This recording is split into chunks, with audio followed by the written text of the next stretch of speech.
খালি পেটে কি ভগবানের সেবা হয়?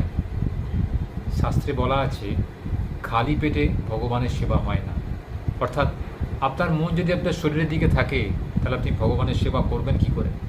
তাই দেখবেন দুর্গা পুজো, লক্ষ্মী পুজো, কালী পুজো, সরস্বতী পুজো, গণেশ পুজো, যে পুজোই হোক না কেন ঠাকুরমশাই অন্তত 1 কাপ চা ও বিস্কুটও খান। কারণ খালি পেটে পুজো করলে আপনার শরীর খারাপ হতে পারে। কারণ পুজো করতে গেলে অনেক মন্ত্রতন্ত্র পড়তে হয়। সেক্ষেত্রে যদি আপনার খিদে পায়, আপনার মন কিন্তু শরীরের দিকে থাকবে। ভগবানের প্রতি আপনি মন দিয়ে আপনার শ্রদ্ধার্ঘ্য নিবেদন করতে পারবেন না। তাই যে কোনো পুজোর আগে অন্তত 1 কাপ চা বিস্কুট খেয়ে নিলেও কোনো ক্ষতি হয় না। ভগবান সেটাকে মাফ করে দেন। কিন্তু না, কখনোই কিন্তু পেট ভরে ডাল ভাত খাবেন না, পেট ভরে মাংস ভাত খাবেন না, মাছ ভাত খাবেন না। কারণ এটা কিন্তু গরিত কাজ। ভগবানকে নৈবেদ্য নিবেদন করার পরেই কিছু ভক্ষণ করা উচিত।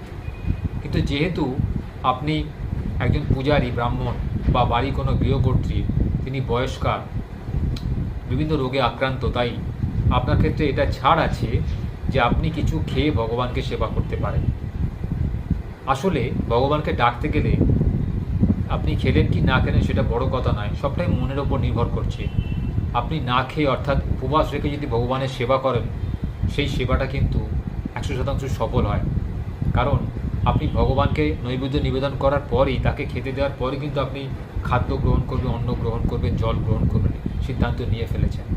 কিন্তু যদি আপনার শরীর খারাপ হয়, সেক্ষেত্রে কিন্তু নিয়ম লঙ্ঘন করলেও ভগবান তাতে অসন্তুষ্ট হন না।